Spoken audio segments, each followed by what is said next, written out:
సత్యనారాయణ గారు, ఎన్పిఎస్ వాత్సల్య అనే ఒక పెన్షన్ కి సంబంధించి కూడా, అది కూడా చిన్నపిల్లల పెన్షన్ అంట. అవును. సో చిన్నపిల్లల పెన్షన్ కి సంబంధించి కూడా ఆ స్కీమ్ ఏదైతే ఉందో దానికి కూడా కొన్ని ప్రతిపాదనలు మా దగ్గర సిద్ధంగా ఉన్నాయంటూ కూడా ఆర్థిక మంత్రి గారు వారు అనౌన్స్ చేయడం జరిగింది. బడ్జెట్ లో ఏంటి అసలు ఎన్పిఎస్ వాత్సల్య అనేది? ఈ చిన్నపిల్లల కోసం ఏంటి అసలు ఈ పెన్షన్ స్కీమ్? బడ్జెట్ లో దీన్ని ప్రవేశపెట్టడం జరిగింది. ఎన్పిఎస్ అంటే నేషనల్ పెన్షన్ స్కీమ్. ఒకప్పుడు ఈ గవర్నమెంట్ ఎంప్లాయీస్ ఎవరైతే ఉంటారో వాళ్ళంతా రిటైర్ అయిపోయినాక వాళ్ళకి పెన్షన్ ఉండేది, తర్వాత తీసేసారు. ఇప్పుడు ఎవరైతే కొత్తగా జాబ్లో జాయిన్ అవుతారో వాళ్ళకి పెన్షన్ ఉండదు. కానీ ఎన్పిఎస్ నేషనల్ పెన్షన్ స్కీమ్, దీంట్లో ఏం జరుగుద్ది అంటే 60 ఏళ్ల తర్వాత రిటైర్మెంట్ అయిన తర్వాత, అంటే గవర్నమెంట్ ఏం చేస్తుంది, నీకు ఇచ్చే శాలరీ అనుకోండి, నీకు ఇచ్చే ఎలవెన్స్లు అన్నిట్లో కొంత భాగం ఉంచి 60 ఏళ్ల తర్వాత నీకు పెద్ద మొత్తం వాళ్ళ దగ్గర పెట్టుకొని ప్రతి నెల నీకు 60 ఏళ్ళు అంటే 100 ఇయర్స్ వరకు లైవ్ ఎన్నేళ్ళు మీరు కనుక జీవించి ఉంచితే లాస్ట్ 60 ఇయర్స్ అప్పుడు వాళ్ళ శాలరీని బట్టి, వాళ్ళ ప్రమోషన్ బట్టి, వాళ్ళకున్న ఆ బెనిఫిట్స్ ఏవైతే ఉన్నాయో అవన్నీ మీకు పెన్షన్ రూపంలో ఇవ్వటం జరిగేది ఒకప్పుడు. ఇప్పుడు లేదు ఆ స్కీమ్. అంటే ఏం చేస్తుండ్రు, జాబ్లో మీరు జాయిన్ అయినప్పుడే ఈ పెన్షన్కి సంబంధించిన ఏవైతే ఉన్నాయో అవి ఇప్పుడే ఇస్తారన్నమాట. మీకు ఇస్తే మీరేం చేయాలి, అది కలిపి ఉంటుంది కాబట్టి ఆ పైసల్ని మీరు ఎన్పిఎస్లో సేవింగ్ చేయొచ్చు. ఈ ఎన్పిఎస్లో సేవింగ్స్ ఏదైతే చేస్తారో దాన్ని మనము ఎన్పిఎస్ అంటే నేషనల్ పెన్షన్ స్కీమ్.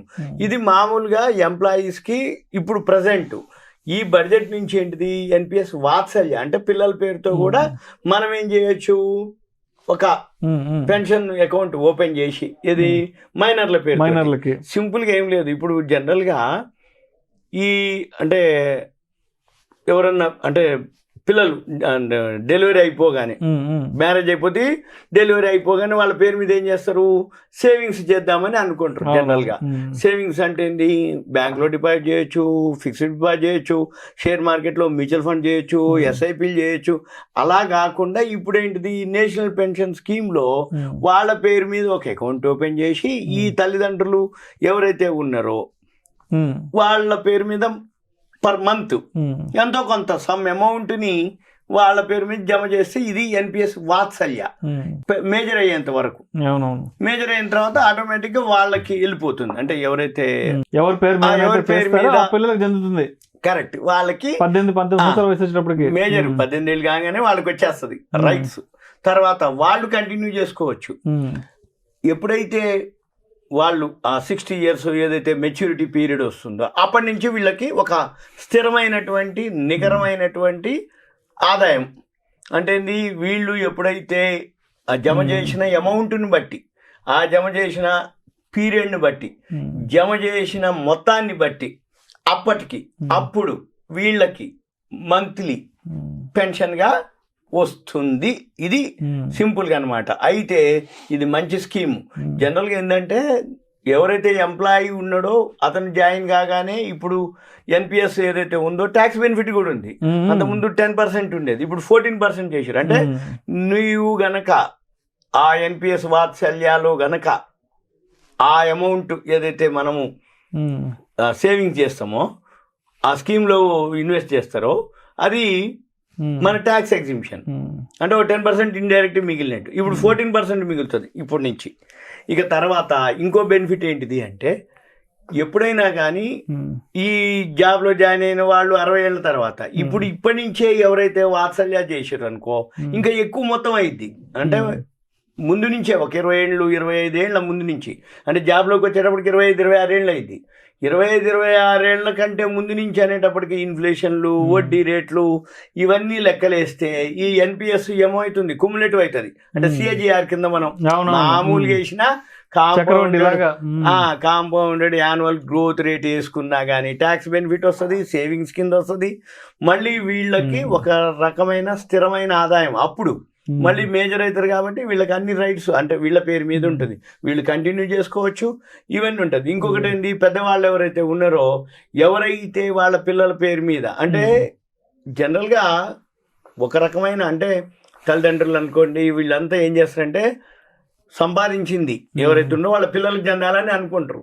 ఈ పిల్లలకి చెందాలి అని అనుకునేది వేరే రూపంలో కాకుండా ఈ సేవింగ్స్ రూపంలో, అంటే గోల్డ్ కానీ, ల్యాండ్, లేకపోతే బిల్డింగ్ అనో, ఎసెట్స్ అనో, లేకపోతే పోస్ట్ ఆఫీసో, ఫిక్స్డ్ డిపాజిట్లో ఏదో ఒక రూపంలో సేవింగ్స్ చేస్తూ ఉంటారు. లేదు షేర్లలో మ్యూచువల్ ఫండ్ అనో, ఎస్ఐపి ఏదో చేస్తారు. ఇది ఒక రకమైనటువంటి సేవింగ్స్ కిందకే వస్తుంది ఎన్పిఎస్ కూడా. ఇది ఎక్కువ శాతం విలేజెస్లో కానీ, డిస్టిక్లో కానీ కొంచెం ఆలోచన ఉన్న వాళ్ళు చాలా మంది డైవర్ట్ అవుతారు. ఎందుకోసం అంటే ఇది లాంగ్ రన్ది, రెండోది ఇది గవర్నమెంట్ది. ఎప్పుడైతే గవర్నమెంట్ కాబట్టి సేఫ్టీ కానీ, సెక్యూరిటీ విషయంలో కానీ ఏదో జరిగిపోద్ది అనేది ఇంకా లేదు. వేసినవా ఓ 60 ఏళ్ళ వరకు, అంటే ఇప్పుడు పెళ్ళయింది, అమ్మాయో అబ్బాయో అయిండు, కథం ఓ 60 ఏళ్ళ వరకు ఇంకా గొడవ లేదు. ముందు ఈయన 20 ఏళ్ళు 25 ఏళ్ళ వరకు ఎడ్యుకేషన్ ఉంటుంది. ఆ ఎడ్యుకేషన్ వరకు తల్లిదండ్రులు చూసుకుంటారు. అప్పుడు దీంతో పాటు ఎడిషనల్గా వేసిన తర్వాత వేరే సేవింగ్స్ చేసే బదులు, అంటే వేరే ఎసెట్స్ ఇచ్చే బదులు ఇది కూడా ఒక ఎసెట్ కిందనే బాబు నీకు ఇది అంటే పెద్ద మొత్తం అనమాట. అప్పుడు ఏం జరుగుద్ది అంటే కనపడే ఆస్తులు ఒక రకం, ఇది కనపడని ఆస్తి. కనపడని ఆస్తి అంటే ఇది ఏమి తెలవకుండానే నీకు అది పెద్ద మొత్తంలో కనపడుతుంది. అప్పుడు, ఇప్పుడు కాదు అప్పుడు. కాకపోతే ఇప్పుడు ఏంటిది, చాలా మందికి బంగారం ఇస్తే కనపడుతుంటది, ల్యాండ్ ఏదో ఇల్లు జాగలు ఇస్తేనే అనుకుంటారు. అలా అక్కర్లేదు. ఇప్పుడు అంతా ఏదైతే అంటే ఎడ్యుకేటెడ్ అయినరు కాబట్టి ఇటువంటి ఏం లేదు. ఇది మంచి స్కీము ఎన్పిఎస్ వాత్సల్య. ఇది చాలా చాలా రాబోయే రోజుల్లో ఇది అందరికి కనుక తెలిస్తే ఎక్కువ శాతం మంది ఇదొక అకౌంట్ ఓపెన్ చేస్తారు. ఇది ఒక అకౌంట్ ఓపెన్ చేసి చిన్న అమౌంట్ అయినా స్టార్ట్ చేయొచ్చు. ఆడపిల్లల భవిష్యత్ మ్యారేజ్ కోసం, ఆడపిల్లలు అనుకోండి మ్యారేజ్ కోసం, మగ పిల్లలు అనుకోండి మ్యారేజ్ టైంలో, హైయర్ ఎడ్యుకేషన్ కనుకోండి, ఏదన్నా అబ్రాడ్ పంపించాలనుకుంటారు, లేదు పెద్ద మొత్తంలో తర్వాత. అంటే ఒక విధమైన ఇది కూడా ఒక ఎసెట్ కిందకే. వాళ్ళ ఖాతాలో ఎంతైతే పైసలు ఉందో ఇవన్నీ యాడ్ అయిపోతుంటాయి. తీసుకోపోయినా ఒక విధమైన సేవింగ్స్. ఇది ఎన్పిఎస్. ఇది చాలా ఉత్తమమైన స్కీము. ఇది okay. Thank you sir. Suman TV ప్రేక్షకులకు ధన్యవాదాలు. Thank you. సెలవు.